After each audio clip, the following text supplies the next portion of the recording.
যদি না মানি, কোরআনের বিধান বাস্তবায়ন যদি করতে না চাই, কোরআনের কথা যদি না মানি, হাদিসের কথা যদি না মানি, তাহলে এই কোরআন আমাদেরকে হেদায়েত দিতে পারবে না। হেদায়েত পাওয়ার জন্য শর্ত হইল কোরআনের কথা মানতে হবে। মানার জন্য প্রথম আগে জানতে হবে, সঠিকটা জেনে বুঝে তারপরে আমল করতে হবে। কোরআন আমাদেরকে হেদায়েত দিবেন কখন? যখন কোরআনের সহি কথাটা, সঠিক কথাটা আমরা মানব তখন। আল্লাহ পাক রব্বুল আলামিন আমাদের সবাইকে কোরআনের সহি কথা জেনে শুনে বুঝে আমল করে দুনিয়া এবং আখেরাতে হেদায়েতের জন্য জরিয়া হতে পারি। আল্লাহ আমাদের সবাইকে কবুল করেন, বলেন আমিন। নবীজি বলেন, মান সামা রমাদানা ঈমানান ওয়া ইহতিসাবা, যে ব্যক্তি ঈমানের সাথে আশা নিয়ে যে ব্যক্তি রমজানের রোজা রাখবে, ভালো করে খেয়াল করে শুনতে হবে কথাগুলো। ঈমানের সাথে, যে ব্যক্তির ঈমান আছে, এটা বুঝবো কেমনে? যে সে রোজা রাখে। এখন যদি কোনো ব্যক্তি চাষটলের ভিতরে সে আজকেই শুরু করে দিছে যে সে মুসলমান নিজেকে দাবি করে, সে পর্দা কইরা সে নিজেও রোজা রাখে না, আরো হাজার হাজার শত শত মানুষদেরকে সে রোজা রাখছেও না, এটা তো একটা অন্যায় করলো। প্রকাশ্যভাবে পর্দার সিস্টেম কইরা ভিতরে মানুষদেরকে টিভি চাইরা সে নিজেও খাচ্ছে, আরো 10 ভাইকে খাওয়াচ্ছে। এটা সমস্ত গুনাহগার সেই ব্যক্তি হবে যে দোকানদার, সে গুনাহগার হবে। আজকে দেখে আসলাম, খুলে ফেলাইছে, পর্দা কইরা খুলে ফেলাইছে। কত কষ্ট লাগে আমার খুব আফসোস লাগে এই মানুষগুলার প্রতি। এদেরকে কি বুঝাইব? 200-300 টাকার জন্য এই রমজানকে অপমান করতেছে। একজন হিন্দু ব্যক্তি আসার সময় বলতেছে, হুজুর দেখেন গতকালকে রোজাও রাখছে না, এই যে দেখেন আজকে তাকায় দেখেন, এই যে চাষটালের ভিতরে পর্দা কইরা দেখেন, সে ভিতরে টিভি চাইরা, ওপেনলি টিভি চাইরা সে দোকান খুলে রাখছে। এদেরকে কে বুঝাইব? কোন কিছু বললে শেষে কয় কি, হুজুর সংসার আছে না, সংসার চালাবো কেমনে? বিশ্বাসই নাই। আমাদেরকে আল্লাহ পাক রব্বুল আলামিন দুনিয়াতে আসার 50,000 বছর, 50 বছর, 500 বছর আগে আল্লাহ তাআলা রিজিক পাঠায় দিয়েছে। এটা তার প্রতি বিশ্বাস নাই। আর তার হেদায়েত তার হবে না কেন? তার অন্তরের ভিতরে আবু জাহেল, আবু লাহাবের মতন মোহর মেরে দিয়েছে আল্লাহ। এই জন্য তার কাছে রমজান সম্মানিত না, রমজান তার কাছে রোজা সম্মানিত না। আবু জাহেলের মতন তার অন্তর আল্লাহ মোহর মেরে দিছে। এত সম্মানিত মাস, এত বরকতময় মাস, প্রতিটা সেকেন্ডে সেকেন্ডে আল্লাহ তাআলা এই রমজান মাসে প্রতিটা সেকেন্ডে সেকেন্ডে রহমত বরকত নাজিল করতেছে আল্লাহ আসমান থেকে। সুবহানাল্লাহ। হাদিসের কিতাবে আছে, ওহুয়া শাহরুন, এমন এক মাস ইউজাদু ফিহি রিজকুল মুমিন, মুমিনের রিজিককে আল্লাহ তাআলা বৃদ্ধি করবে, বাড়ায় দিবে। রিজিকের টেনশন তো আল্লাহর কাছে। আল্লাহ আমাকে পাঠাইছেন, আমাকে আল্লাহ সৃষ্টি করছেন, আমাকে তো খাওয়াবেন আল্লাহ, ওনার দোষ হবে। আমি কেন এই রমজানকে অসম্মান করব? আমি নিজে তারাবি পড়ি না, নিজে রোজা রাখি না, আরো চাষটলের ভিতরে পর্দা কইরা টিভি চাইরে আমি ভিতরে ঢুকায় ঢুকায় মানুষকে খাওয়াইতেছি। তার মানে আমার কাছে মনে হচ্ছে আপনি বুঝাইতেছেন যে আল্লাহ আপনাকে বৃদ্ধাঙ্গুলি দেখাইলাম, আমি রমজান মানি না। কত বড় স্পর্ধা, চিন্তা করছেন? কত বড় কষ্টের কথা, কত বড় দুঃখের কথা। আজকে রোজা 2টা গেল, 2টা রোজা গেল আজকেই পর্দার ভিতরে ঢুকাইয়া তারাবির নামাজ আমরা পড়ি, ওনারা তারাবিও করে না, রোজাও রাখে না। আপনারা যারা বড় ভাইয়েরা আছেন, আপনাদের কাছে বিচার দিলাম। আমি বলনেওয়ালা, আপনারা করনেওয়ালা। বলবেন, করলে করব, মানলে মানবো, না মানলে এতটুকু বলতে পারবো আমরা সবাই যে আল্লাহ বলছিলাম, সে মানছে না, তুমি তার জবাব তুমি তার কাছ থেকে নেও। ঠিক আছে তো? ইনশাল্লাহ আমাদের বলার দায়িত্ব আমরা বলবো। ভাইয়ারা আমার, রমজান মাস আমাদের উস্তাদ মুহতারম, বাংলাদেশের অন্যতম একজন আলেম, আমি বহুবার ঘটনা আপনাদেরকে শোনাইছি, আপনারা শুনছেন। গত রমজানেও শোনাইছি, এর আগের রমজানেও শোনাইছি। সারা বাংলাদেশের বেফাকুল মাদারিসুল কওমিয়া আল আরবিয়া আল হাইআতুল উলিয়া লিল জামিআতিল কওমিয়া, বাংলাদেশের বেফাক বোর্ডের চেয়ারম্যান আল্লামা মাহমুদুল হাসান, ঢাকা যাত্রাবাড়ি মাদ্রাসার সম্মানিত মুহতামিম, হাজারো মাদ্রাসার মুহতামিম, ঢাকা গুলশান আজাদ মসজিদের সম্মানিত খতিব। গুলশান মসজিদের মধ্যে ওইখানে যত এমপি মন্ত্রীরা, বড় বড় এমপি মন্ত্রীরা আছে, ওইখানে ওনারা এখানে জুম্মার নামাজ পড়তে যান। উনি যে ধরনের বয়ান ওইখানে করে এমপি মন্ত্রীদের সামনে, আমি যদি শুধু খালি একটু বলি 100-র মধ্যে 1%, পরবর্তীতে আর শুক্রবার আমার জুম্মা সমূহ চাকরি থাকবেন। যে কথা স্পষ্ট, যে কষ্ট করে কথা বলে, অত্যন্ত কঠিন করে কথা বলে। বর্তমান বাংলাদেশের একজন আলেম মুফতি আব্দুল মালেক হাফিজউল্লাহ, বাইতুল মুকাররমের খতিব, উনি যে ধরনের কথা নির্বাচনের আগে যে ধরনের কঠিন কথা বলছে, এটা যদি আমি পুরো বাড়িতে বলতাম এতদিন আমার চাকরি থাকতো না। বাস্তব, উনি যে ধরনের কথা বলে। এখন আমরা তো শুনিও না কঠিন কথা, আমরা বলিও না, শুনতেও পারি না, শুনে হজমও করতে পারি না। আমাদের ওই ধরনের মন মানসিকতা নাই। আমাদের অভ্যস্ত হইল যতক্ষণ পর্যন্ত ফজিলতের আয়াতগুলো আমার পক্ষে আসে ততক্ষণ পর্যন্ত আমি শুনতে চাই। যে ওয়াজ করলে সুদ ঘুষ দুর্নীতির কথা, ঘুষের কথা, দুকাবাজির কথা, বাটপারি মিথ্যা কথা, গীবতের কথা বললেই অনেকেই আছে মন চেহারা কালো হয়ে যায়। এটাই হলো আমাদের অবস্থা বাস্তব। সম্মানিত ভাইয়েরা আমার, আমাদের উস্তাদের কাছে বহুবার যাত্রাবাড়ি মাদ্রাসায় শুনছি, একজন হিন্দু ব্যক্তি ছিল, নাম তার লালাজি।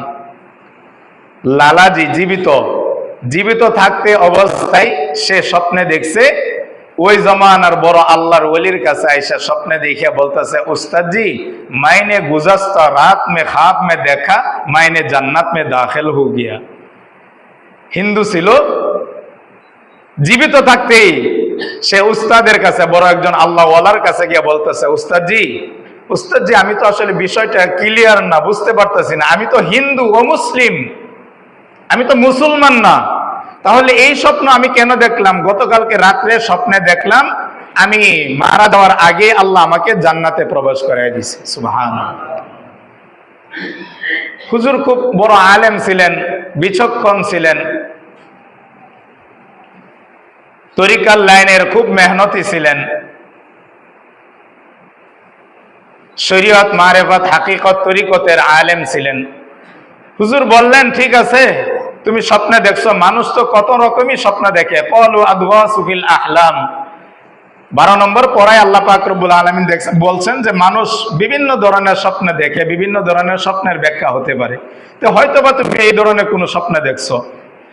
তো উনি বলতেছে যে হুজুর স্বপ্নের ব্যাখ্যাটা আপনি আরেকটু ভালো করে আমাকে একটু বলেন। সম্ভবত হইতে পারে তুমি এমন আমল করবা মারা যাওয়ার আগে, যে আমলের কারণে আল্লাহ পাক রব্বুল আলামিন তোমাকে মারা যাওয়ার আগেই আল্লাহ তাআলা তোমাকে স্বপ্নে দেখাইছেন, হয়তোবা তুমি জান্নাতে চলে যাইতে পারো, এমন এক আমল করতে পারো। ঘটনাক্রমে ওই হিন্দু ব্যক্তি যেই দিন স্বপ্নে দেখছেন, এর 2 দিন 5 দিন অথবা 1 সপ্তাহ 2 সপ্তাহ পরে অথবা 1 মাস পরেই হইল রমজান মাস। রমজান মাস চলে আসছে, তার একটা ছেলে ছিল, ওই ছেলেটা তার কথা শুনতে চাইতো না। রমজান মাস যখন শুরু হয়ে গেছে, উনি একদিন ঘর থেকে বের হয়েছেন, বাজারে আসছেন, আয়সা দেখে ওপেন ভাবে তার ছেলে দোকানের মধ্যে বসে, চা স্টলে বসে, দোকানে হোটেলে বসে ওপেন ভাবে খাইতেছে। ওই লালাজি তার ছেলেকে ধমক দিয়ে বললেন, বাবা তুমি জানো না এটা তো রমজান মাস, এটা তো মুসলমানদের সম্মানিত মাস, এটা আল্লাহর প্রদত্ত সম্মানিত মাস। এই মাসে আল্লাহ কোরআন নাজিল করেছে, প্রতিটা সেকেন্ডে সেকেন্ডে স্রষ্টা বিধাতা আল্লাহ এই রমজান মাসে প্রতিটা সেকেন্ডে সেকেন্ডে আল্লাহ বরকত নাজিল করে, শুধু মুসলমানের জন্য না, আমাদের জন্য বরকত, আমাদের জন্য রহমত, আমাদের জন্য মাগফিরাত। আর তুমি ওপেনলি দোকানের মধ্যে বসে খাইতেছো। তোমার যদি খাইতে মনে চায় তাহলে তুমি ভিতরে যাও, বাড়িতে যাও, ঘরের ভিতরে ঢুকে তারপরে খাও, আড়ালে খাও। তুমি যদি খাও তাহলে মুসলমানের সন্তানরা কষ্ট পাইতে পারে যে আমরা রোজা রাখছি, আমরা খাইতে পারি না, এটা কষ্ট লাগতে পারে তাদের। এতটুকু কথা বলছিল। ওই জামানার সবচাইতে বড় আল্লাহর ওলি স্বপ্নে দেখছেন, এই লোকটা মারা যাওয়ার পরে আল্লাহ তাআলা তার ছেলেকে রমজান মাসে ধমক দেওয়ার কারণে, রমজান মাস সম্মানিত মাস, এই রমজান মাসে ওপেনলি খাওয়া যাবে না, চা স্টল খোলা রাখা যাবে না, হোটেল খোলা রাখা যাবে না, অন্যায় করা যাবে না, এতটুকু ধমক দেওয়ার কারণে আল্লাহ পাক রব্বুল আলামিন ওই লালাজি হিন্দু ব্যক্তিকে এতটুকু করার কারণে মারা যাওয়ার আগে সে কালিমা পয়রা তওবা কইরা আল্লাহ তাআলা দুনিয়াতেই তাকে জান্নাতের সার্টিফিকেট দিয়ে দিয়েছে। আর আমার ভাইয়েরা মুসলমান দাবি করে, লজ্জা লাগে, আমার লজ্জা লাগা উচিত, মুসলমান লজ্জা লাগা উচিত, আমাদের হায়া উচিত, লজ্জা লাগা উচিত। সারা বছর সারা মাস 11টা মাস তো আমরা নিজেদের মনে যেমন তাই তো করতে পারি। এই রমজান মাস আল্লাহ তাআলা সম্মানিত মাস করেছেন, আর আপনি চা স্টলের দোকানে পর্দা দিয়ে আপনি নিজেও খাচ্ছেন, আরো মানুষকে খাওয়াইতেছেন। এই গুনাহ, এত বড় স্পর্ধা, এত বড় কষ্টের কথা কাকে বলতে হবে, কাকে বোঝানো যায়? আপনার মনের মধ্যে একটু ডর হয় না, একটু ভয় হয় না? এই মুহূর্তে যদি আপনি মারা যান, এই মুহূর্তে যদি আপনি প্যারালাইসিস রোগী হয়ে যান, এই জবান যদি আল্লাহ বন্ধ করে দেয়, হাতের পাওয়ার, শরীরের পাওয়ার, চোখের পাওয়ার আর পায়ের পাওয়ার যদি আল্লাহ বন্ধ করে দেয়, কি করা আছে? কত কষ্টের কথা। রমজান মাস, হিন্দু ভাই বিচার দিতেছে, হুজুর দেখেন চাষল খুলে ফেলাইছে, হিন্দু লোক বিচার দিতেছে, তারও মনে কষ্ট লাগতেছে যে রমজান মাস সে মুসলমান হয়ে হ্যাঁ চাষল খুলে ফেলেছে। আল্লাহ আমাদের সবাইকে বুঝার তৌফিক দান করেন, বলেন আমিন। রমজান মাস সম্মানিত মাস, সম্মানিত ভাইরা আমার, নবীজি বলছেন মান সামা রমাদানা ঈমানান ওয়া ইহতিসাবা, যে ব্যক্তি ঈমানের সাথে আল্লাহর প্রতি আশা ভরসা নিয়ে যে ব্যক্তি রোজা রাখবে, গুফিরা লাহু মা তাকদ্দামা মিন যামবি। শুনেন, ভালো করে শুনেন, ভালো করে শুনেন, মনটার মধ্যে একটু লাগান। জীবন ভর আমরা যে সময় কিভাবে কাটাচ্ছি, জীবন যৌবন কিভাবে কাটাচ্ছি, একটু মনটার মধ্যে একটু লাগান। নবীজি বলেন মান সামা রমাদানা ঈমানান ওয়া ইহতিসাবা, যে ব্যক্তি আশা নিয়ে ভরসা নিয়ে আল্লাহর উপর ভরসা নিয়ে আল্লাহর উপর তাওয়াক্কুল কইরা যে ব্যক্তি ঈমানের হালতে রমজানের রোজা রাখে, গুফিরা লাহু মা তাকদ্দামা মিন যামবি, আল্লাহর নবীর মাধ্যমে ১৫০০ বছর আগে আরবের মাটিতে আল্লাহর নবী বলে গেছেন, আল্লাহর নবী বলছেন যে ব্যক্তি ঈমানের হালতে আশা নিয়ে আল্লাহর কাছে মাপের আশা নিয়ে যদি রমজানের রোজা রাখে, আল্লাহ তার জীবনের গুনাহ খাতা মাফ করে দিবে। সুবহানাল্লাহ, রমজানের গুনাহ খাতা মাফ করে দিবে। সম্মানিত ভাইরা আমার, আপনাদেরকে কিভাবে বুঝাবো? রাসূলুল্লাহ সাল্লাল্লাহু আলাইহি ওয়াসাল্লাম বলেন, সালমান ফারসি রাদিয়াল্লাহু তাআলা আনহু বলেন, খতবা রাসূলুল্লাহ সাল্লাল্লাহু আলাইহি ওয়াসাল্লাম ফি আখির ইয়াউমি মিন শাবান, শাবানের শেষের দিকে আল্লাহর নবী আমাদেরকে একটা ভাষণ দিলেন। ইয়া আইয়ুহান নাস, হে মানুষ সকল, কদ আযাল্লাকুম শাহরুন আযীম, অনেক মহান একটা মাস তোমাদের সামনে উপস্থিত হচ্ছে। শাহরুন মুবারাকুন, বরকতময় মাস। শাহরুন ফি লাইলাতুন খায়রুম মিন আলফি শাহর, এই রমজান মাসে একটি রাত আছে, এই রাতই 1000 রাত্রের চাইতে উত্তম। সুবহানাল্লাহ বলেন। জালাল্লাহু সিয়ামাহু ফারিযা, আল্লাহ তাআলা রমজানের রোজা ফরজ করে দিয়েছেন। ওয়া কিয়ামা লাইলি তাতাওয়া, তারাবির নামাজকে সুন্নতে মুআক্কাদা করে দিয়েছেন। মান তাকাররাবা ফীহি বিখাসলাতিন মিনাল খায়রি কানা কামান আদ্দা ফারিজাতান ফীমা সাওয়া, কোন ব্যক্তি যদি রমজানে একটা নফল ইবাদত করে, রমজান ছাড়া 70টা নফল ইবাদতের চাইতেও তার সব আমলনামায় আল্লাহ তার আমলনামা বেশি দান করবেন। ওমান আদ্দা ফারিজাতান ফী কানা কামান আদ্দা 70 ফারিজাতান ফীমা সাওয়া, রমজানে একটা ফরজ আদায় করলে, রমজান ছাড়া 70টা ফরজ আদায় করলে যে সব, রমজানে একটা ফরজ আদায় করলে ওই পরিমাণ সব। ওয়া শাহরুস সবর, রমজান মাস ধৈর্যের মাস। চাষচল বায়ারা, হোটেলওয়ালা বায়ারা, ভালো করে শুনেন, আপনারা তো জীবনে নামাজও আসেন না, নামাজও তো পড়েন না, আর নামাজে আসলেও তো 1:30টার সময় যখন নামাজে দাঁড়াই তখন আসেন, আলোচনাও তো শুনতে আসেন না। আপনার অন্তরের ভিতরে মনে হয় আল্লাহ তাআলা মোহর মারতে মারতে মারতে মারতে এমন অবস্থা করে ফেলাইছে যেন আপনার অন্তরটা পুরো একটা পাহাড়ের মতো হয়ে গেছে। আলোচনা তো জীবনেও শুনেন না। সবচাইতে বেশি আমার কষ্ট লাগে, আমার মতন 33 বছর 35 বছর একটা যুবক ওপেনলি আমার সামনে বসে, গতকালকে আমার সামনে বসে হোটেলের মধ্যে চা খাইতেছে, সিগারেট খাইতেছে। গতকালকে দেখলাম, আমার এত কষ্ট লাগছে, আমার মনে হয়েছে আল্লাহর কাছে যদি মৃত্যু কামনা করা যাইতো আমি এখন মরে যাইতাম। 35 বছরের একটা যুবক, তার কি উজর আছে আপনি বলেন? আমার চেয়ে অনেক শক্তিশালী, অনেক বড় লোক মানুষ, টাকাওয়ালা মানুষ, সে যে এইভাবে ওপেনলি ভাবে সে খাচ্ছে। এটা কে খাচ্ছে? এটা আমাদের ছেলেরাই তো খাচ্ছে, আমাদের আত্মীয় স্বজনই তো খাচ্ছে। এটার জবাব কে দিবে? এই জন্য নবীজি বলছেন, আলা কুল্লুকুম রাইন, মনে রাখো তুমি কিন্তু রাখাল, তুমি কিন্তু আল্লাহর কাছে হাসরের ময়দানে জবাবদিহি করতে পারবে, জবাবদিহি করতে হবে, তোমার করতেই হবে। আমি কোরআন পড়ছি এই জন্য বলছি, আপনি সূরা আহজাব পড়েন, আপনিও পাবেন। 22 নম্বর পারা 6 নম্বর পৃষ্ঠার প্রথম লাইনে বলেন, আমাদের হাসরের ময়দানে যখন কায়েম হবে, আল্লাহ জান্নাতীদেরকে যখন জান্নাতে দিবে, জাহান্নামীদেরকে যখন জাহান্নামে দিবে, তখন আমাদের সন্তানাদিরা যারা জাহান্নামে যাবে, আমাদের ছেলে, আমাদের মেয়ে, আমাদের আত্মীয় স্বজন যখন জাহান্নামে যাবে, তখন জাহান্নামের দরওয়াজার মধ্যে দাঁড়ায় গিয়ে আল্লাহর কাছে বলবে, আল্লাহ ওয়াকালু রব্বানা, ওগো আল্লাহ, ইন্না আতানা সাদাতানা ওয়া কুবারানা ফাআদাল্লুনা সাবিলা, ওই যে আমার আব্বা, ওই যে আমার চাচা, ওই যে আমার জ্যাঠা, ওই যে অমুক, ওই যে তমুক, তারা তো রোজা রাখছে, আমাদেরকে রোজা রাখতে তো বলে নাই, এত ভাবে বলে নাই। আমরা যে ওপেনলি খাইছি, আমরা তো, আমাদেরকে তো তারা বলে নাই, নিষেধ করে নাই। আজকে জাহান্নামে দিতে চাচ্ছ, তাদেরকে জাহান্নামের গেটের মধ্যে দাঁড়া করাও, তাদের বুকটার মধ্যে লাথি দিয়ে তাদেরকে আগে জাহান্নামে ফালায়া, এরপর আমরা জাহান্নামে যাব। তাদেরকে আগে জাহান্নামে ফালায়া নিব। এজন্য নবী বলছেন, আলা কুল্লুকুম রাইন ওয়া কুল্লুকুম মাসউলুন আন রাইয়াতিহি। ভাইরা আমার, জবাব আল্লাহর কাছে দিতে হবে, জবাব আল্লাহর কাছে আমাদেরকে দিতে হবে। হাসরের ময়দানে আদম নবী থেকে কিয়ামত পর্যন্ত সমস্ত উম্মতের সামনে আমাদের হাসরের ময়দানে জবাব দিতে হবে, আমাদেরকে দাঁড়াইতে হবে। আল্লাহ আমাদের মাধ্যমে জবাব নিবেন, তোমার সামনে তারা এই কাজ করছে, কেন তুমি তাদেরকে নিষেধ করো নাই? তোমার ছেলেকে, তোমার ভাতিজাকে, তোমার আত্মীয় স্বজনকে কেন নিষেধ করো নাই? আমি কিতাবের মধ্যে পড়ছি, আজকে আলোচনাটা শুনলাম মুফতি আরিফ বিন হাবিবের আলোচনা। রাসূলুল্লাহ সাল্লাল্লাহু আলাইহি ওয়াসাল্লাম রমজানের আগে কোন এক ঘরের ভিতরে রাসূলুল্লাহ সাল্লাল্লাহু আলাইহি ওয়াসাল্লাম ঘুমায় আছেন। হঠাৎ করে দুইজন ফেরেশতা আসছেন, আসার পরে রাসূলের হাতে ধরছেন, ফাখাদ্দা বিয়াদি, হাতে ধরছেন, হাতে ধইরা বলছেন, সুম্মান তলাক, হুজুর উঠেন। সুম্মা উরিদু ইলা সামাওয়াতিল উলা, আপনাদেরকে আপনাকে নিয়ে যাওয়ার জন্য, উপরে ওঠার জন্য, উপরে নিয়ে যাওয়ার জন্য আপনাকে বলা হয়েছে, অর্ডার করছে। আল্লাহর নবী বললেন, তোমরা কে? আমাদের পরিচয় জানার দরকার নাই, আপনাকে আল্লাহ নিয়ে যাইতে বলছেন, উপরে আপনাকে নিয়ে যাই।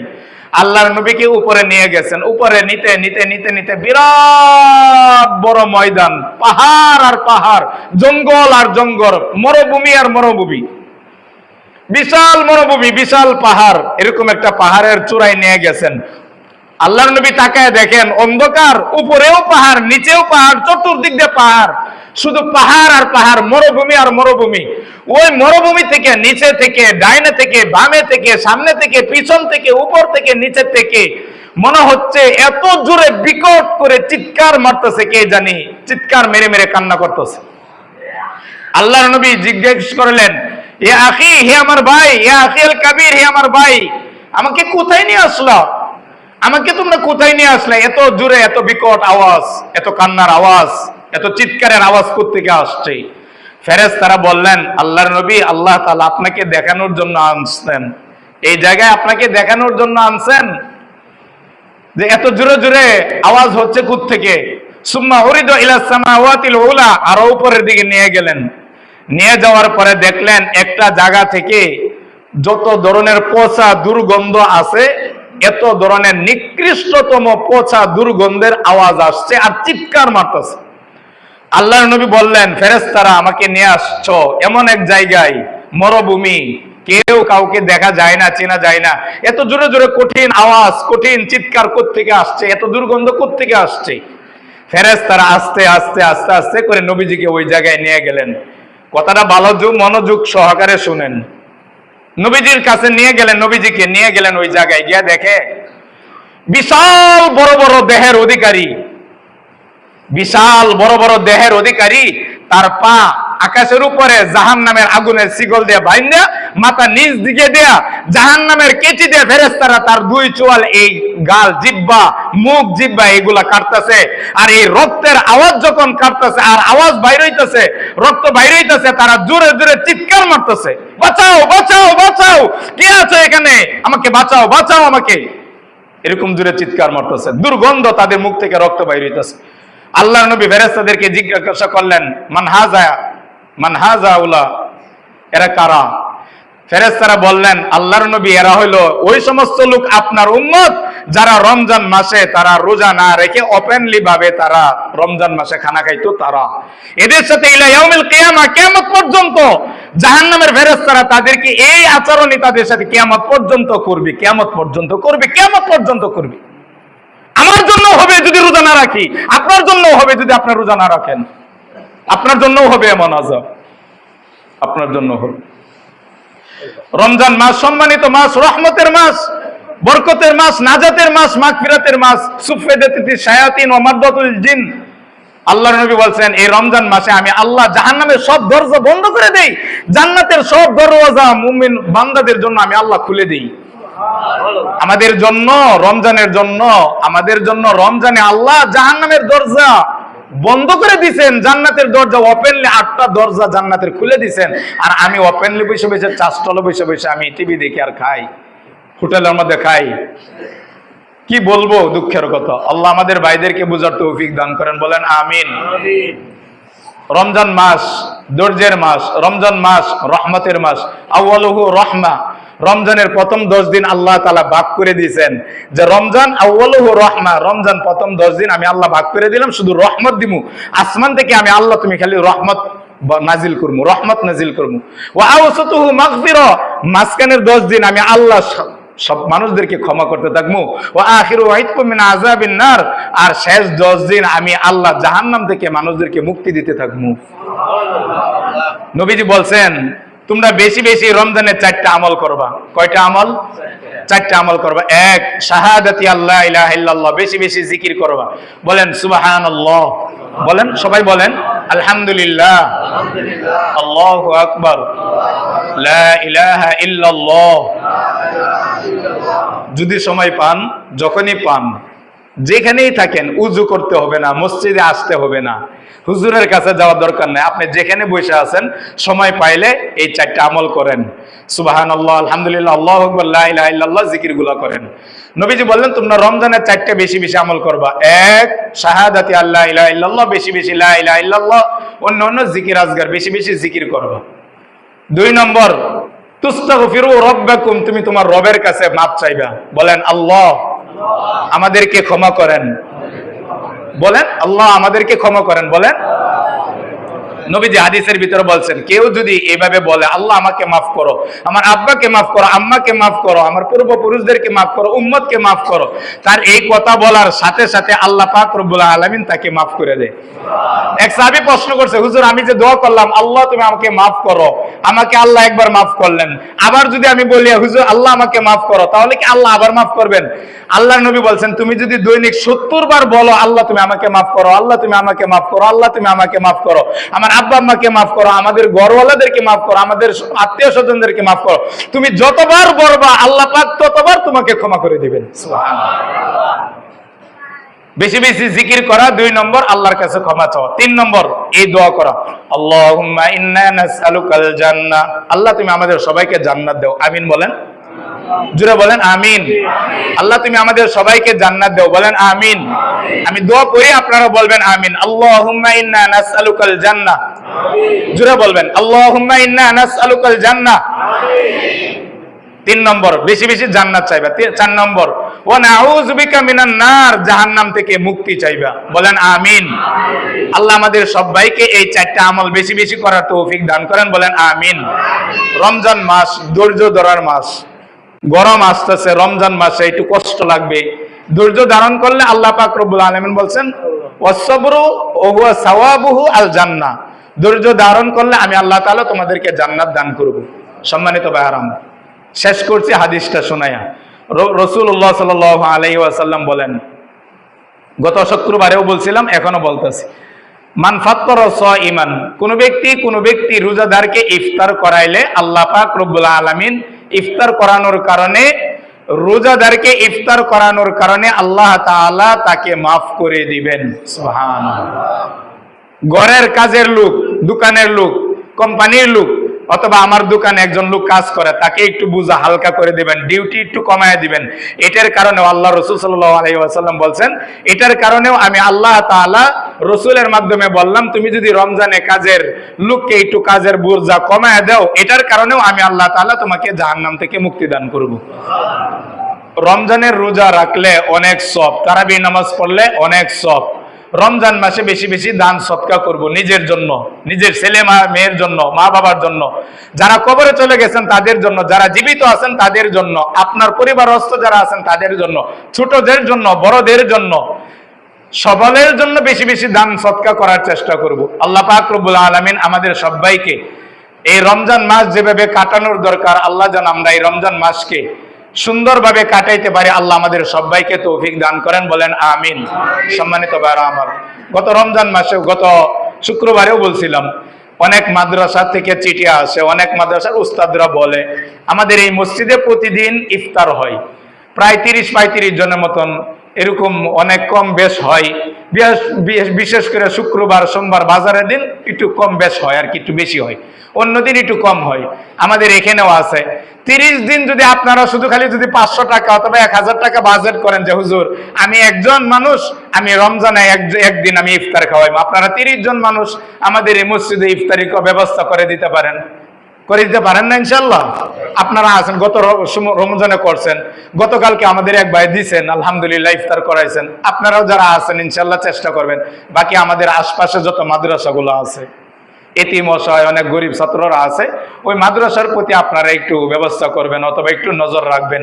আমরা যেন আমাদের এই রমজানে যেন আমাদের আত্মীয় স্বজনের একটু খোঁজ খবর নিতে পারি, আমাদের আশেপাশে যারা গরিব আছে, এতিম অসহায় যারা আছে, তাদেরও যেন একটু খোঁজ খবর আমরা নিতে পারি। আমি একা একা ইফতার খাচ্ছি দোকানের মধ্যে, এখন দেখতেছি যে কেউ নাই, তাহলে আমি আমার পাশের দোকানদারকে একটু ডাক দিই যে আপনিও আসেন, চলে আসেন। আপনি একটা খেজুর খাইলেন, আপনার এখান থেকে তাকে একটা খেজুর খাওয়াইলেন, সেও একটা খেজুর খাইলো, তার এখান থেকে আপনিও একটা খেজুর খাইলেন। তাহলে কি হইলো, আমি যদি আপনাকে খাওয়াইলাম, আপনি যদি আমাকে খাওয়াইলেন, তাহলে আমিও একটা রোজাদারকে ইফতার করানোর সব পাইলাম, একা একা না খাইলাম। এভাবেও করতে পারি। আল্লাহ আমাদের সবাইকে রমজান মাসে বেশি বেশি নেক আমল করার তৌফিক দান করেন, বলেন আমিন। ওয়া আখিরু দাওয়ানা আলহামদুলিল্লাহি রাব্বিল আলামিন। রমজান মাস সম্মানিত মাস, রহমতের মাস, বরকতের মাস। আমরা যে যতটুকু পারি রমজান মাস আমাদের সাধ্য অনুযায়ী 10 টাকা, 20 টাকা, 50 টাকা, 100 টাকা, 500